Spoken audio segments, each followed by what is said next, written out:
How important for traditional banks to have non-bankers and particularly technologies in the structure? Innovation for me is not spelt APP, it's not about technology. Try and find a problem your competitors haven't, then solving it in an elegant manner. Sometimes I look back at some of the things I did and think, wow, I was really dumb.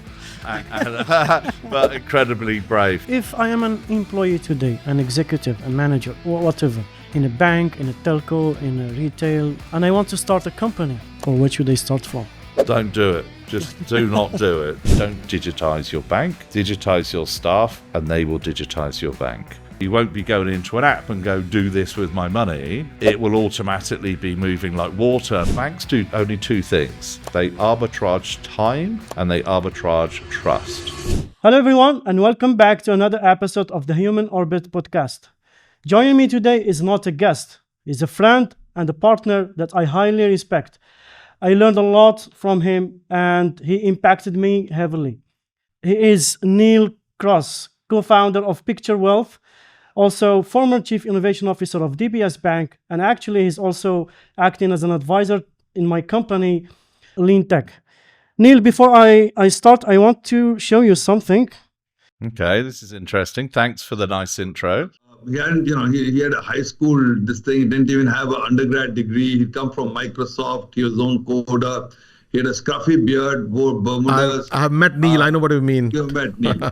And he was a game changer for us. Yeah. Because, just his very presence showed people that a maverick could work and succeed in a state bank like ours. And he drove a lot of programs to get our people to illuminate and think differently.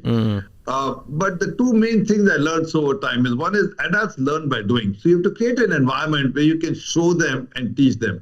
So we started doing the first hackathons in 2014. Yeah, I know this is your first time. I almost have a tear in my eye. That's very, very kind of him. Yeah. I'm not sure about the maverick thing, but there we go. Yeah. And the scruffy beard. I've tried to tame my beard over the years. Yeah. I personally respect a lot that gentleman, Piyush Gupta. I actually call him the Elon Musk of traditional banking. Do you still remember the first interview with him? And tell me exactly, what did you notice when you saw him the first time? Yeah, well, it was quite an unusual interview process in terms of it all happened within one day. So I went to the DBS headquarters, and I literally went up the different levels. My first interview was down at a lower level, and then I kept going up to the very top, which was the final interview with Piyush. It was actually incredibly comfortable. He has this executive lounge area outside his office. Obviously, being a bank CEO, you have very important and sometimes very wealthy clients that you need to spend time with. And it was a really far and wide-ranging discussion about, all things kind of banking and innovation and technology. And we got to a very interesting point in the conversation. I said to Piyush, so Piyush, what is your innovation strategy? He said, he goes, I've got a very strong strategy. I know exactly what to do. And I said, that's great. Can I hear it? He goes, yeah. He goes, I'm going to hire you and you're going to work it out. So, and then he stopped and said, no, I need to talk to the other interviewers, but welcome to the bank. And he shook my hand. Wow. So that was quite a moment. Yeah. Then I realized, wow, now DBS is obviously the premier brand in Singapore. I was incredibly impressed with Piyush, one of the most intelligent people I've ever met in my life. I think he's up there with the likes of Gary Kasparov. I met him as well. And I think those two certainly have a level of intelligence that's beyond mine, in fairness. And I thought, this is the place where I can learn a lot. That's so inspiring. I hosted Coen Jonker the other day. I'm not sure if you know him, the co-founder of Tyme Bank. Yeah, who doesn't know Tyme Bank? Let's face it. Yeah, very successful digital bank, actually one of the most successful ones. And we touched base on the importance of having bankers in digital banks. Now, I want to have the opposite from your side. How important is for traditional banks to have non-bankers and particularly technologies in the structure? For me, the very best innovation comes from diversity in terms of, I'm not talking about the male-female thing, I'm really talking about people from diverse backgrounds, diverse careers, diverse locations, diverse education. Yeah. Because you can innovate so much better if people are looking at the problem from different angles, yeah? And that's really important. So if you have just all bankers, they're all looking from the same direction at a particular problem with a certain lens. And so what you want is people that look from different directions, but importantly have a structure where everyone can share their view and be on an equal footing. And then from that, then you can coalesce those different ideas, different viewpoints into an innovation that I feel is a lot stronger than just a single view. Now, the trouble is, though, a lot of technologists, a lot of innovators don't want to work at banks. The culture is very different from you would get in, say, a tech company, a startup company, etc. So as an organization, you really have to be cognizant of, you can attract them. Banks pay very, very well. And that's one of the reasons I miss my days at DBS. And you pay very well as well. So I'm quite happy with that. And but they may not survive. Yeah, they may not survive that culture because, some bank culture is diametrically opposed to a tech company culture. Yeah, there's a big difference going from, I feel I was quite lucky because I went from a tech company to MasterCard first to head up innovation. And that was like a stepping stone. They've got one foot in technology and innovation and one foot in finance, traditional finance. And then moving fully into a finance organization, then I kind of got warmed up to the fact, and must admit, I love my time there. So having the right environment so these people stay, having the right structure that everyone can feel free to share their view, and then having the right process afterwards to turn those views into successful products and services. If we have to stay exactly where we're talking about, and we want to reflect on that journey, what was the unfair advantage that really helped you to deliver on one of the most successful digital transformations that happened in the banking industry, which for me is DBS Bank? Well, I don't know. Is it because I'm brave and stupid? I think, sometimes I look back at some of the things I did and I think, wow, I was really dumb. But incredibly brave. There's many different aspects in this. I think the continual will to win. A lot of my career, I've been either in sales or running, having my own businesses.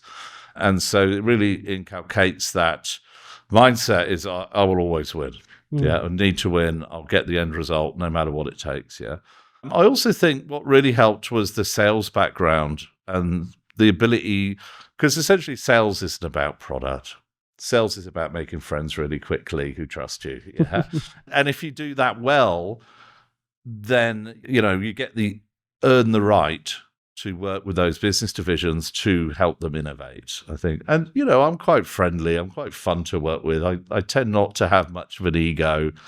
I really want to help people, fulfill their full innovation capability. I love to see people develop and become better innovators and deliver better products and services. But I think that if I was going to look at the skills, certainly, a lifetime in technology from being a young kid as a games developer at the age of 11, and combined with that kind of sales background, that customer centricity, thinking about the other person, what are they trying to achieve, and then how can I position my services as we liken the innovation office to an internal innovation consultancy. How can I align it with what they want? So it's about them and what they need to achieve. And the partnership with the innovation group would help them be more successful. Do you think we will see more innovators, technologists in digital or traditional banks more than digital-only banks in the future? So today we have traditional banking, incumbents, and we've got those disruptors, digital-only banks, neobanks, whatever we call them. The latter has more technologists and people with tech background more than bankers. So do you think we will see in the future more innovators, technologists in traditional banking? Well, from my viewpoint, there's always more innovators in a traditional bank, but purely because I feel that everyone is an innovator. That's every single human on this planet. Is whether they know it or not, they're innovating. Yeah, innovation for me is not spelt APP. It's not about technology. It's about finding the right problem, and that's the trick with it. Yeah. Try and find a problem your competitors haven't, and then solving it in an elegant manner. So not overspending, not over-engineering, and doing something that's successful. Yeah.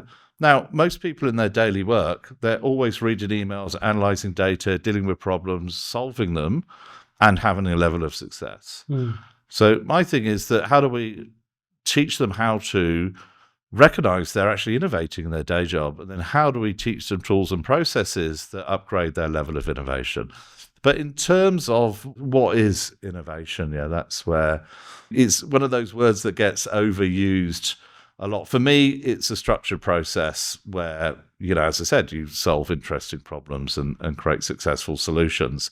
But I think banking needs, obviously, the transformation ahead of them and the threat in the industry. They need a lot of innovators to transform their business, because banks are huge, and it's not just about building new great digital stuff. It's about how do we transform finance, how do we transform risk, how do we transform operations, credit.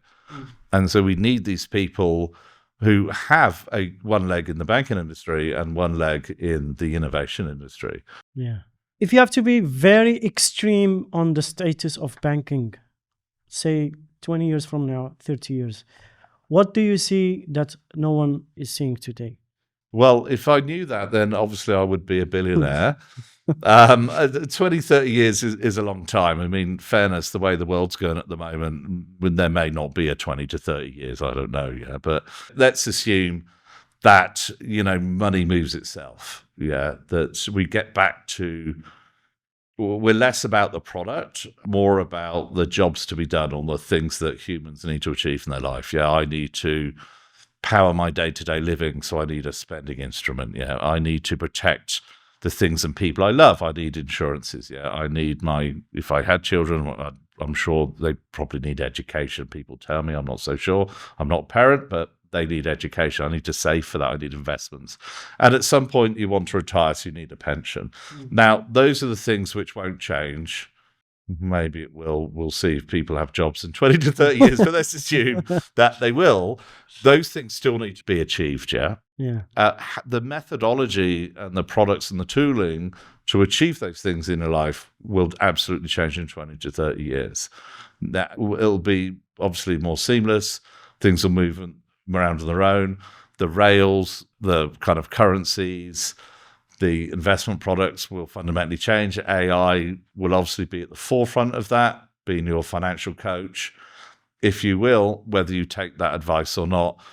And there will be more hopefully there'll be more guardrails, around that. So people can't be silly with the money.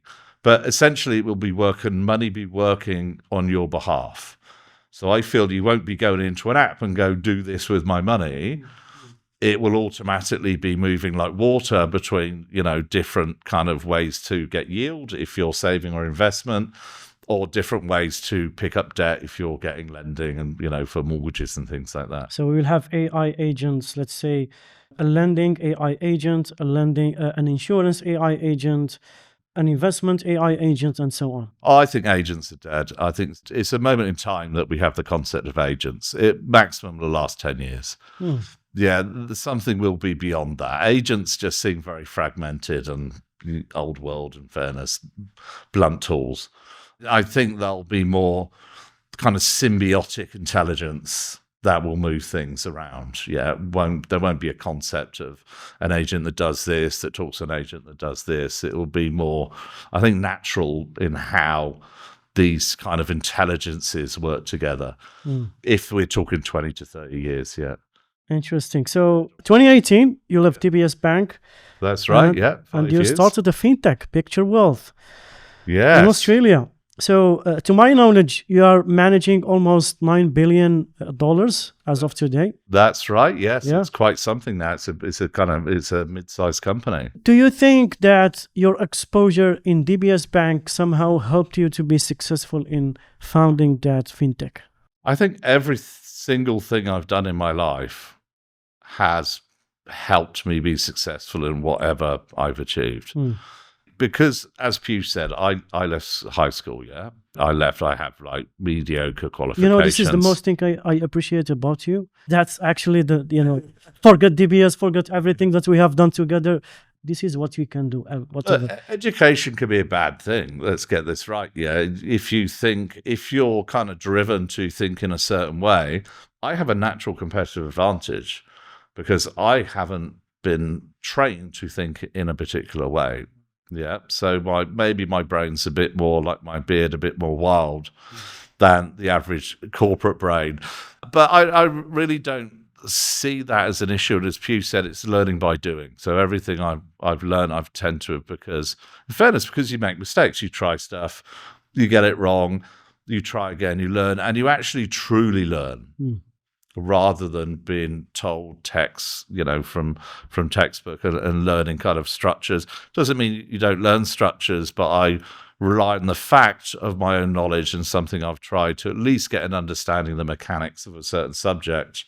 And then from there, you can learn more about it because at least you know really hands-on how the thing works. And I think that was a definite and natural advantage. But also the acceptance is people can't see the knowledge around them.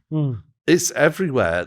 You can learn off every single thing you're looking at, yeah. But unless you accept that learning is not an official subject, it's not a course you go on, it's everything. I can learn from I've learned from everyone I've engaged with my entire life. Everyone I've ever met in my life are better and smarter than me at a certain thing. And that's what you've got to get to, is find that thing that they know more about than you, and then spend time talking to them about it, and then you can kind of learn wherever you go. Yeah. Can you walk me through the early days or the moment you decided to start Picture Wealth? It really started before I left DBS. So, I've always been a part-time co-founder, and, that is reflected, in the kind of shareholding, because it's one of my best friends, David Pettit, down in Perth. And so I've always been a kind of part-time founder. And funny enough, the genesis of it came about, what sparked it was actually a demo from Microsoft Labs, yeah. And they created a demo of a single view. And this was way before PFM tools. We're talking a very long time ago. PFM, Personal Finance Management tools. We're talking nearly 20 years ago, yeah, before any of these things were around. And they created a demo of a customer. They had a customer photo in the middle, and they had all their finances around it.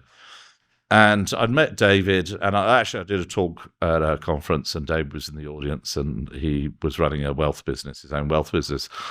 And he came up to me afterwards and was fascinated by it, yeah. And we stayed as friends, and we tried a few different things. And this really stuck. And then, David rang me up one day and said, look, we should really pursue this, yeah? I think it's a very interesting opportunity. How do we get a single view of someone's finances, which currently they can't do? And so Picture Wealth was born while I was at DBS Bank. Now, funnily enough, the Picture Wealth today is vastly different from how we started. We started as a personal financial management tool. Oh, PFM. That was it, purely PFM, nothing to do with wealth. Our model was that we could do monthly subscriptions, get people to connect their bank accounts and, improve their financial happiness, essentially. Was it named Picture Wealth from day one, or you changed? Yes, it was named Picture Wealth. There's a single picture of your wealth. So that was the thing. You have all your bank accounts, you have your insurances, you have your investments, all in a single view. And we did fairly well at that business, but we felt that, and I started to see trends around the world, that personal financial management tools weren't going to be a $1 billion business. No, we looked at the numbers, but because we'd written all the software to connect into bank accounts, product systems, insurers, and extract data, and David's expertise in financial advice, financial planning, and wealth, we realized that actually that's a big part of the financial planning process is the needs analysis. Getting the financial statement in the meeting, you literally have your clients turn up and they printed out their bank statements, they brought their products, their insurance policies. And so we realized we could automate a lot of that. So we pivoted into, let's repurpose this software and sell it to financial advisors. Yeah. And we built the CRM platform, document storage, all that kind of good stuff, the ability to manage your commissions and trading fees. There were some banks who were seriously interested in that. DBS was one of them, number in Australia. And then we realized this is not going to be $1 billion company. Yep. Even if a bank pays us, $2 million a year for this software, which is quite a lot for, a piece of technology, how many banks are we going to sell? And also, when you move geographies, there can be quite drastic changes in regulatory environments and compliance. So there's a lot of reworking. Then you've got to have a sales team in that geography. So looked at it and said, okay, this isn't going to be a $1 billion company. But what we'd done, we'd used machine learning in there. And so we'd taken a lot of cost out of the financial planning process, but also increased the kind of guardrails, the compliance, the regulation. We're really pleased with this. This works really well. Why don't we acquire financial planning companies and then we put their business on our platform, their customer book. We take out a lot of cost, and so margins go up. And then the platform with the machine learning highlights customers that we can better inform about their financial future. For example, helping them reduce the fees around their insurance, help cross and upsell, get their portfolio in a better place.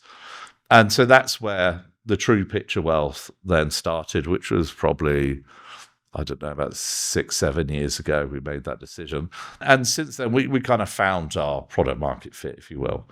Since then, we've done almost 40 transactions. And the business now was 85 million annual recurring revenue. We've got over 200 staff, offices in every part of Australia. And it's a significant entity. We're raising our Series B at the moment, which is significant. Yeah. Interesting. So if I am an employee today, an executive, a manager, or whatever, in a bank, in a telco, in a retail, doesn't matter, and I want to start a company, what kind of advice you would give me, or where should I start from? Don't do it. Just do not do it. Do not. Look, this hair went grey for a reason, my friend. Don't do it. No, just stay in your job. Just, work yourself to death and, get your pension. There's a few things. I get into moaning mode. And one of my pet peeves is the word side hustle. I fundamentally don't agree with that. I like to call it hobby. Yeah. A side hustle is this kind of thing that I'm going to make something work on the side purely for money. I never did picture wealth for that. I did it because it's a hobby. I enjoyed it. I enjoyed putting my time into it. Yeah. If the thing made money, that's great. If it didn't make money, that's also great because I'd learn a lot. We're doing something fun. I'm spending a lot of time with one of my best friends, meeting interesting people. So I think that the thing is, do something you enjoy. It would be my first tip. Don't treat it like a side hustle. Treat it like a hobby. Work out what of your skills are transferable. Yeah. For example, if you work in a bank, don't go and do, a retail innovation. You can, and you might succeed, but it's maybe too far away from your kind of skill set. So it doesn't mean you have to do a finance thing, but be very clear. What are you good at? If, for example, you're a relationship manager for corporate banking or wealth, then you probably have a good sales head on you, yeah? And you know how to position products. If you work in technology, it tends to be easier because your skills are transposable. That's where it's probably easier for you then to do a tech company, a completely different industry, but you've got to make sure that if you're going to have a co-founder, they need that kind of industry knowledge. Absolutely pick the right co-founder for me. I do things on my own. We can talk about my other projects that I've done on my own, but it's a lot more fun having a co-founder, that's for sure. Especially when make sure you have complementary but also opposite skills. Yeah. You don't want two people with the same skill set in there. You want two people who can work effectively, who can cover as many bases as they can. When I operate, I deliberately don't do things or use skills that others in that team would have. I call it kind of, I fill the gap. Mm. And because I have quite a broad range of skills, tech, sales, marketing, business, strategy, innovation, if someone is already doing, they have their skill in that space, no matter if, they could be better than me, they could be not as good as me, I would look, right, where's the gaps? and play into the gaps and be the kind of oil which makes the machine more successful. So having one of those kind of Swiss Army knife in your team, whether it's a co-founder or one of your early employees, is very useful to the growth. But again, make the decision. It's 9 out of 10 startups fail. If you have got young kids, if you don't have a safety net in terms of, money in your bank account, then maybe it isn't the time to do a startup, because we all get passionate about an idea. You've got this great idea, but innovation's not about ideas. Ideas are cheap. Yeah, like tomorrow, how many ideas are we going to create in that room in 8 minutes? We'll probably, 100 ideas? Yeah, we'll do in the trading, and they're cheap. What is important is when you get an idea, a simple trick, draw it on paper, show some potential customers, understand the people you're trying to sell to, get honest feedback. Actually, try and get brutal feedback. Try and get them to say it's rubbish. Yeah? Because if you can't get them to say it's rubbish, then maybe it is a good idea. But of course, we always like to hear the good news. Yeah. And that is a trap in innovation, especially if it's friends and family. They'll just pump you up and say you've got the world's best idea. So get it on paper, test it on paper. Don't spend a huge amount of time on it. Really understand, is this going to be successful? And then there's other ways to execute that. Like me, I was a part-time founder with, a pretty serious role.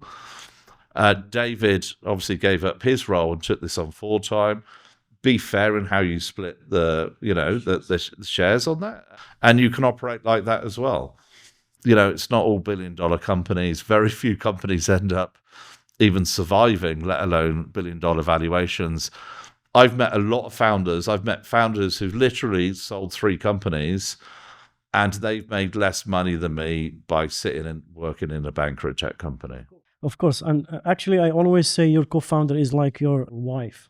Yeah, I mean, obviously they don't cook you meals and stuff like my lovely Japanese wife does, but actually I do cook her meals as well, I joke. But she's just better at it than me. I do great steaks and she does, but look, it also, don't forget, it does stress friendships.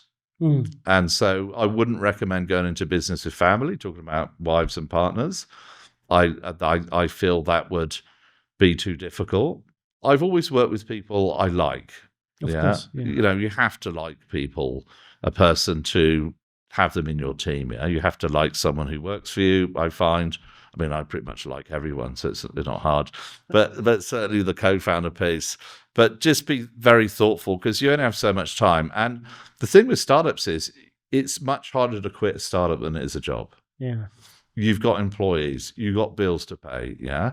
You can't just walk away if things get really bad, like in a career. You could just quit the job, have a sabbatical for 6 months, get another role.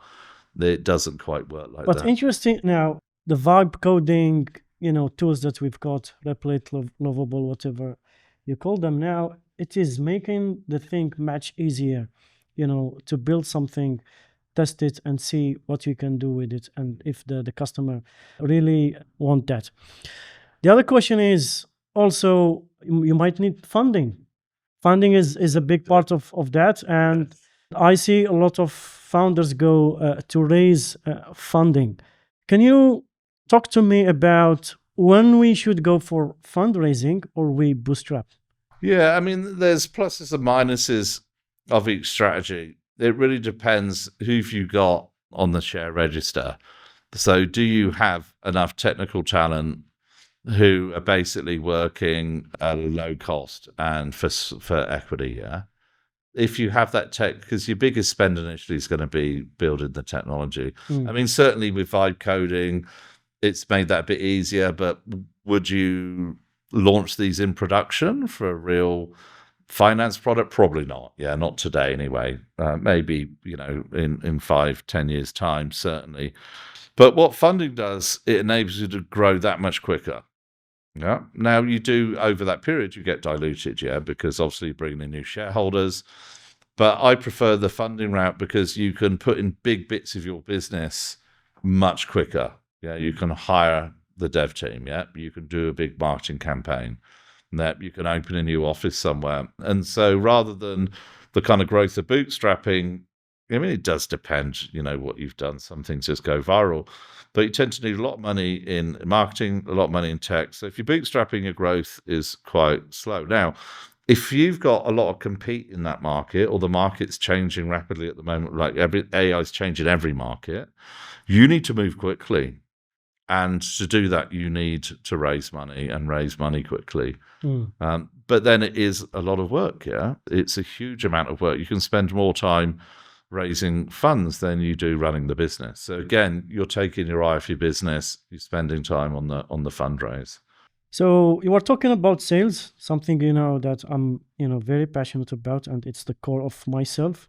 So I want to take you back to DBS Bank. Back to the bank. Yeah.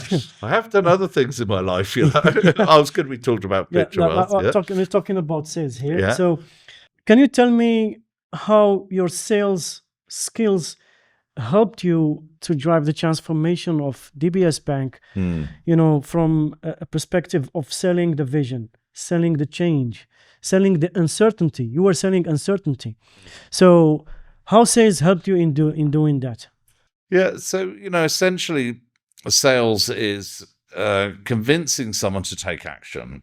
Yeah, and if you have a good moral compass and you're a good salesperson, that action is beneficial to both your business and their business, yeah? And that's the important thing, and you kind of earn the right to, get that outcome for you. One of the biggest lessons I learned was at a bank in Australia. I won't mention names, but I met the head of corporate banking, and every month I'd take him amazing innovations. I'd research, all the world's best ATMs, branches, it's before digital banking. So, payment systems. And every month I'd take him a big slide deck of all the cool stuff I'd found. And you found some really cool stuff. I was quite pleased with it. And, after a few months, he said, Neal, I really enjoy spending time with you, but I don't give a crap. Yeah. I said, oh, okay. But this one, it's going to, increase profitability, return shareholder value, blah, blah, blah. Yeah, Neal, I don't give a crap. Why is that? My bonus is about customer satisfaction. Next month, can you bring me a slide deck on how I'm going to hit my bonus? And that just rocked me. Yeah. He obviously cared about the organization, but I realized it gets personal. And then that lesson I took to DBS. So when I was working with the executives trying to, sell them a innovation workshop or a customer journey session or a FinTech engagement, very cognizant of how do they get their bonus. Now, this sounds mercenary, but it's actually the best way you can operate in a company. So think how a company structures, yeah? So you get the group scorecard, which is, influenced by the board, created by the CEO, the management committee, yeah? So you get the group scorecard. Yeah. From the group scorecard, which is what the business must do to be successful, yeah, this year or the next 3 to 5 years, they cascade down the KPIs to the staff, yeah, and obviously that's attached to the bonuses because they want them to operate in a certain way to achieve what needs to happen at the group level. So if you're helping those executives hit their KPIs and get their bonus, you're actually doing the best work you can for the business, yeah, because then they hit the group scorecard.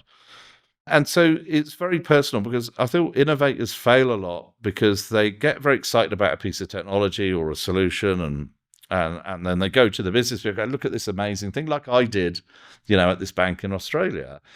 Whereas without any thought of what does this person want to achieve? Well, they have to achieve this year. And you can position things in different ways. Piyush said I was very good. He said one of the best I'd met at packaging. So I could repackage innovation to look like this. I could repackage it to look like that. And that's easy to do because as I said, I've had very different roles in my life. I've seen things, I've had very different careers from very different angles. So I can kind of twist it into this shape, make it look like that. This, it's the same core innovation. And having that skill set and being able to then sell that so it's aligned with what they want to achieve, that's the real trick. And that's what I learned, from kind of working in the sales industry at Microsoft and using that again when I was at DBS, which actually was a lot easier because normally when you meet a software vendor or any vendor, your guard goes up. They're an external, they're trying to sell me something. When you meet one of your colleagues, the guard isn't there. And so it is very helpful. And that I feel that innovators, more corporate innovators, really need to learn the art of selling, and the science of selling as well. But why they hate sales? People have a very bad perception about sales. I love sales. I always tell my team, if I have the number of Donald Trump, I would call him. I mean, I would give him prank phone calls, in fairness.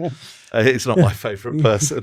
Anyways, Yes. but the thing is, Yeah, they have a bad reputation. Yeah. Recruiters, salespeople, Salespeople. estate agents, Yeah. they do have that which bad reputation. all of them, they have something in common, is you sell something. Yeah. So why do you think is that perception? What should we do to change that? There's just a lot of them aren't very good. Hmm. They just don't do the groundwork. A lot of them are lazy, yeah? I mean, I told you, didn't I? Did I tell you yesterday? Someone reached out to me on LinkedIn and said, hey, can I, I'll come teach you how to digitally transform. Which is like, that's kind of what I teach billion-dollar companies. They didn't even bother read my LinkedIn profile. Yeah. And that laziness, Yeah. it's not even caring. You don't care about me. It's very, I'm sure you've had it. You can tell a salesperson just after their thing, I need my bonus, and to do that, I need you to do something. Mm.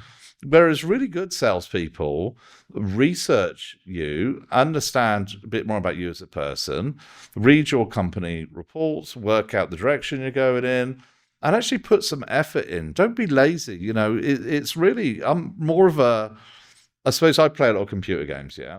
And I love first-person shooters. And you can go around with a shotgun just blasting everyone, or you can go with a sniper rifle, just pick a target and go, yeah. And I prefer the kind of sniper route, yeah? Find the right person you want to sell to, do some research. And the mistake they make is also they jump straight into product. I don't care about product. They go on and on about this product, the features. What? Who are you? I'm like that. Sorry, what's your name again? Where are you from? They've just jumped. So what I've really noticed, as I said earlier, it's very human sales, yeah? And the first thing you need to sell is yourself. Because if you can't sell yourself, they ain't going to listen to you. Do they trust you, yeah? Do you have credibility? Once you've earned that, okay, now they trust you, sold yourself as a human, yeah? Human. Then you sell your company, then you sell your product. Yeah. Whereas most salespeople just ram the product and the features down. And then you can tell they don't care about me. They've been lazy. And I think that's why we need better governance, because sales, here's me saying I've got no education. Sales is something you can do without zero education. Actually, some of the best people I've met that have no education in it. But that does mean that there's a lot of bad actors. Now, thankfully, in smaller countries, you see less of this. Because they don't survive. Everyone hears about them. They have to leave the industry because no one will trust them, which is great. Obviously, in bigger countries, then, they get an opportunity to continue to be unsuccessful. You can always tell a bad salesperson because if you look at their LinkedIn profile, they've only been in role about 18 months to 2 years. So the first year they get, obviously, I've got some existing revenue, maybe from this person in that job that's coming. Then they're responsible for a year of generating the revenue. And then obviously the next year, that kind of flow has disappeared. And suddenly then they're not performing. They need to leave. Technology first or sales first for Neal? Depends what I'm trying to achieve, really. Which do I love more? Technology. I grew up dreaming of robots. I read sci-fi books literally every day of my life since I could read. My love for technology goes beyond. But then I also love the camaraderie that I had in sales roles. Yeah, I really miss that, especially complex sales where they could take up to 2 years. You've got many different people in the team with different skill sets, like an account manager, solution specialist, technical specialist, product specialist, data specialist. They set to procurement. And you're all in it together, yeah? I particularly love that. And beating the competition. I love competition. Beat IBM to this deal, and that I really, really enjoyed. And also, there's no hiding. Very well, everyone knows how good you are because the metrics on your sales target is shared, open information. you know who's good at sales because you know what their achievement target is. So tell me one sales story you are still proud of until today. Oh, I mean, apart from selling this fat old body to a beautiful Japanese lady, and I got married a couple of years back, that's probably the best sell I've ever done, in fairness. But all joking aside, historically, it would have to be the one where we won an award from the CEO of Microsoft, the global CEO, Steve Ballmer, and he came to Australia to give us the award. I think he was there anyway, but we got the award. And look, he's a billionaire, yeah? And it was the first billionaire I've ever met. I've met a few since then. And that was particularly special. It was a really impossible product to sell. So it's called BizTalk, which is basically was Microsoft's middleware solution that went up against Tibco and the web methods and et cetera, and hardly anyone had managed to sell the product. Yeah, that's why it's no longer around. And I think we did the largest global sell of any finance group globally to a credit union. I mean, at the time I won't say the name, in Australia. And it was just the team camaraderie across that, winning the award from Steve Ballmer. And what happened after that was interesting because then a job opened up to run the finance business in Asia, which is a big promotion for me. And that's when I moved to Singapore. That for me was the highlight. I've been recognized by the CEO of a now $1 trillion company. In terms of the sales process, my greatest kind of achievement, I feel in kind of working out the best way to sell was a lot of what I do today, like we've done today, customer journeys, yeah. And so Microsoft was always poorly positioned historically in finance to sell, yeah, because the big guys, the Oracles, their IBMs, they had the big, heavy server, databases, tech platforms, and they really seen as reliable. What's the phrase? No one ever got fired by an IBM, yeah. And so Microsoft was always seen as a bit of risk. So for the big end of town, it was always an uphill sell. And what I did is I kind of deconstructed what's happening with this journey. How do I beat IBM? So what would happen? The bank would issue an RFP or an RFI, and it would literally smell of IBM or Oracle. Yeah. So I thought, well, how did this happen? So then I looked at it and thought, right, okay. So the business person came up with an idea or a concept, yeah? Yeah. Then they spoke to their IT leader, who plays golf with his friend from Oracle. And then they kind of wrote this RFP to make sure it's on Oracle or IBM because, naturally that's the tech stack they're used to and they want to do that. Okay, the only way I can beat them is if I give the business person the idea. And that was, remember I said I'd meet the head of corporate banking every month with lots of ideas. That was my methodology. So then if you get in some interesting situations where you give the idea to the business person, this is when I really start getting into finance innovation, was because I want to sell more product, yeah? And what a better outcome for Microsoft. And then the business person would tell the technology leader, oh, can you work with Microsoft on this, please? And you should see the look on the technology leaders' faces. Not happy would be a phrase I would use. But the business person is the business person, yeah? They run the division. They're the ones who, pay for the thing to be built. And so we did certainly get in a lot more doors and got a lot more opportunity then. And then that was something that I would teach when I went up to Asia. And, my role was to be the leader of the industry and kind of, train and guide all the salespeople across Asia selling to finance companies. Interesting. Very interesting. Yeah, that was probably in the terms of coming up with a methodology, that was really my kind of favorite, I think, my highlight. I want to move to another topic. Good. DBS again? No, not talent. Maybe, in the context of DBS. Okay. Yeah, because it helps a lot. Yeah. So talent. Yeah. Back in your days when you started the massive transformation that happened in DBS Bank, how did you tackle the piece of talent workforce differently to achieve what you have achieved? That is a very interesting question because for me as a leader, everything I've achieved is because of the people who work with me and for me. Yeah. In fairness, everything I achieved in sales, when I started at Microsoft in sales, I didn't have any staff, wasn't a manager, people manager, but the people who worked with me were the ones who made me successful. Being brutally honest about that with yourself, that you are not the success. Yeah. It's the people that work for you and with you. I'm less concerned about, are they good talent?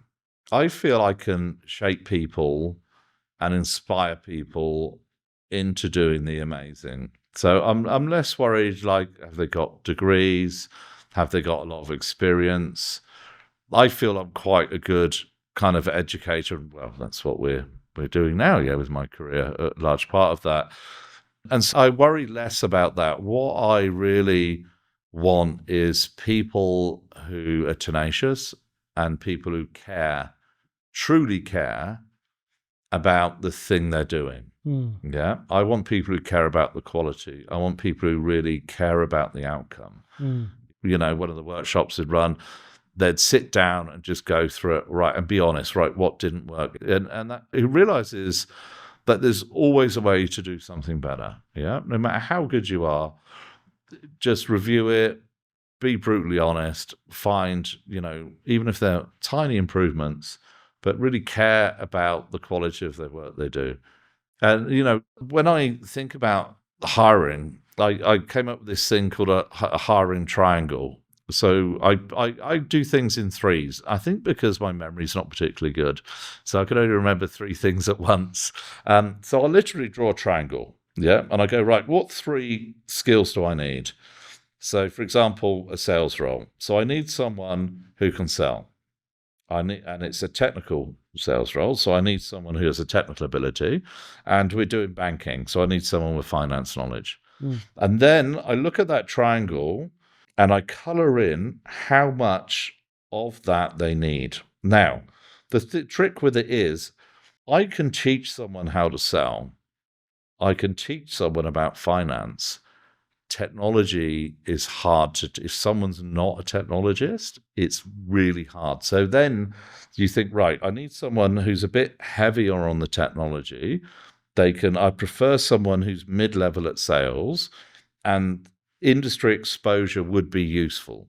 And then when I interview people, I literally grade them on that. Now, there is one thing in the middle, and that's culture, and that's a tick or a cross. Yeah, culture for me, they can be the perfect candidate. If they're not going to fit the culture of the people we already have, we can't hire them. Yeah. I'm terrible because when I meet people, I kind of love everyone. So I'm like, get really excited. I think this person's great. So as a leader, I mean, I've got more blind spots than a blind man on Blind Wednesday. Yeah. So I have to assign someone in my team to be the culture vulture. And their job is to do the culture assessment. So when they interview, they put the tick or the cross in that box because boss can't be trusted because I keep ticking them, yeah? And that's really important, is make sure you get people in.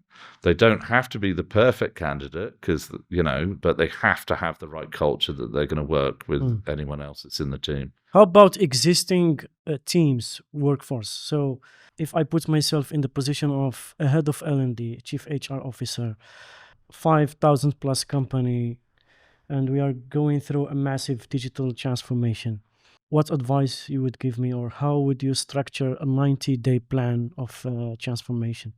Right. First thing is to hire lean tech to come in and manage your training. I think, that's obviously, that's going to be the biggest indicator of success in the thing. Look, for me, it's all about culture. Yeah. I've seen people in certain teams who are, discarded. They're not seen as great talent. Yeah. And I've had them join my team and they've just bloomed because they're in a completely different culture, different environment. And the important thing is, if you're going down this route, is to get that culture piece right first. Yeah. You need to bring that digital mindset ready for the transformation. Like I said today, yeah, it's like, imagine we work in construction, yeah, and I'm the boss of a construction company and you work for me, and we build like 2-story houses. They're quite nice. And then suddenly I'll get a contract to build a 100-floor skyscraper. And then I say, right, Mahmood, great news, tomorrow you're going to start building a skyscraper. And you're like, what? We just use drills and trowels and bricks, and we've got to build something like that. We've never done that before. We don't have the tooling. We don't know how to physically architect the thing, let alone anything else. And I think that's what we're doing. We're rushing too much into the execution of the transformation without just pausing and saying, wait a minute, this is a completely different mindset, completely different toolkit. You don't need different people. Absolutely not. It's good. You can bring in some to augment, to accelerate, but you want to take your people on that journey first. You need to equip them with that mindset and the confidence that they can deliver that. And ultimately, what we're trying to do is to get them to think and operate more like a technology company and a little bit less like a bank. Yeah, it doesn't mean they're going to be sat around on beanbags and wear shorts to work. Oh, wait a minute, I used to do that. But anyway, but it does mean that they sit there and, you know, they think more about the customer. Yeah, they sit there and think more about how they're going to collaborate. Yeah, they're going to have the mindset of looking for data to make decisions, and they're going to be the ability to be agile and change direction quickly in their kind of thinking.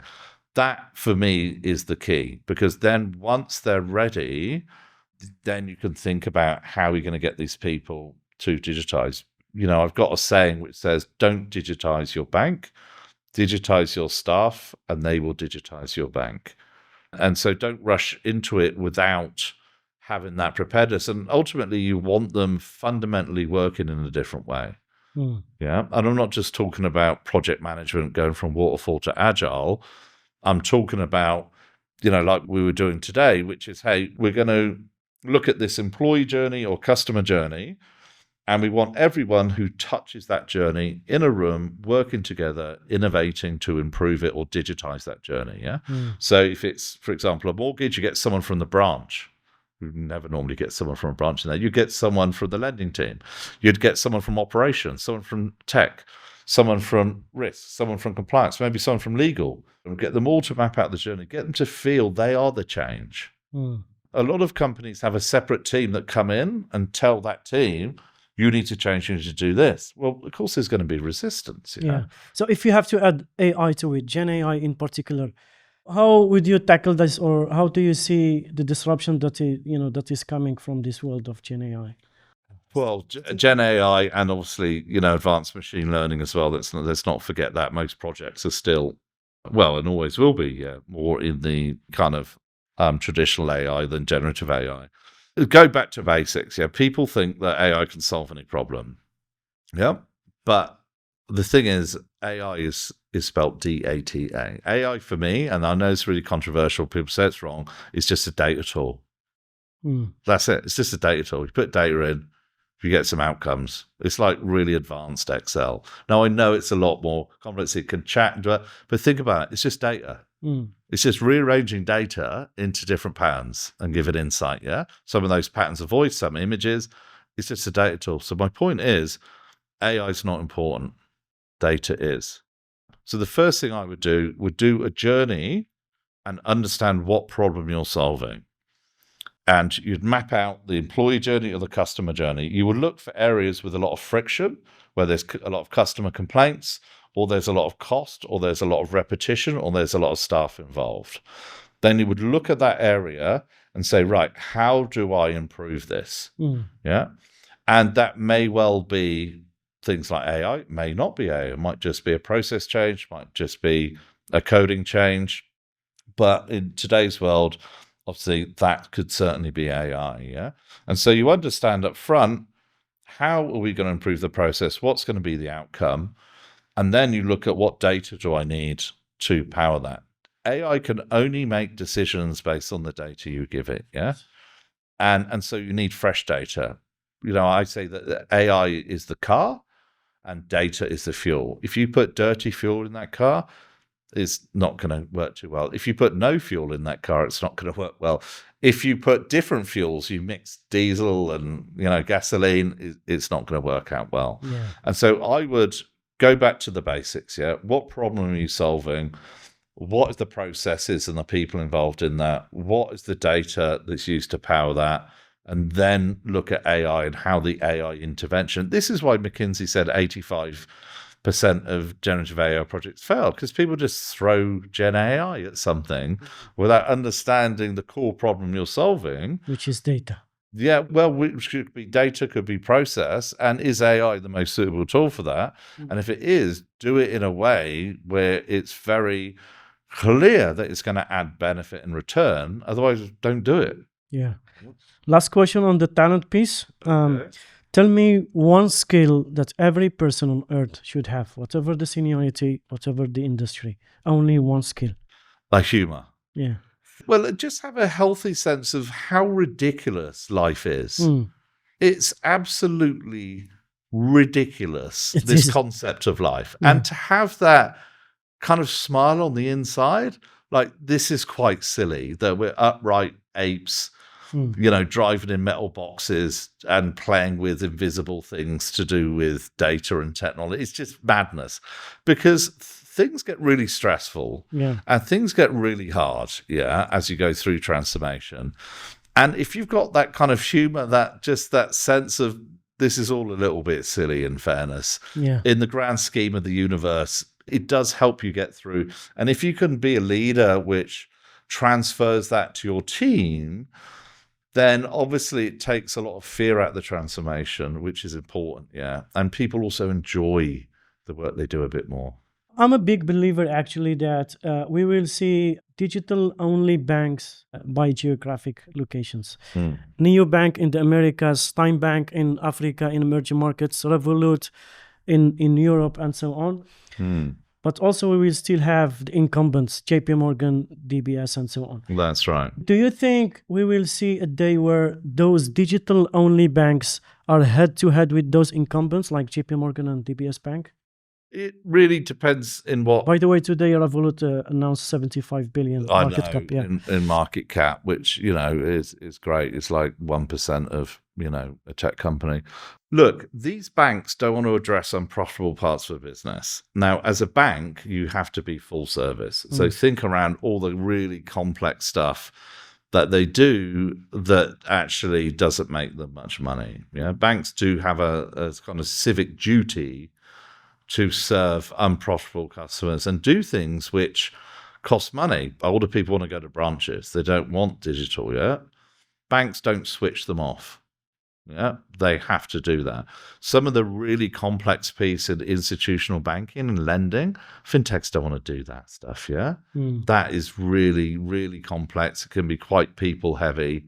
I mean, there is some digitization happening. So I think certainly in the more obvious and simpler to solve things like payments, lending, wealth, cards, insurance, even SME, absolutely they're going head to head. In the UK, 25% of all mortgages are now done by fintech. But then we look at the more complex end of finance, which in fairness, don't tell anyone, but I probably don't understand that well. They don't want to play up there, not as in a compete. Too much complexity, too much code needs to be written, too much based on relationships and still people at that end. So I think what we could say is certainly maybe a reduction in the kind of mass. So mass on consumer kind of revenue, mass on corporates and mainly SME revenue, and maybe banks being more custodian level, so they look after your assets, but the people who move your assets and transact your assets are, more these kind of digital players, but then the more complex, high-end kind of institutional, maybe even private, would still remain in that domain. Now, that doesn't mean that will be like that forever. But at the end of the day, look, I learned this from Piyush. He said, banks are going to be around for a while. Banks do only two things. They arbitrage time and they arbitrage trust. So they arbitrage time. I need a house today, but I can't buy a house in cash. So they give you a mortgage, arbitrage time. They arbitrage trust. I need to send this person I've never met money. And so the bank is the trust platform. I need to store this somewhere. Bank is the trust platform. So there is certainly a place for them. I mean, in fairness, the number one thing I say to banks, just move quicker. This is really, the once in a lifetime opportunity to transform. But you will transform, but it may not be by your choice. Yeah. Yeah. The market forces may force you to transform, and maybe it's too late. That transformation will be a lower revenue, lower staff entity. So thank you, everyone, and we'll see you next episode.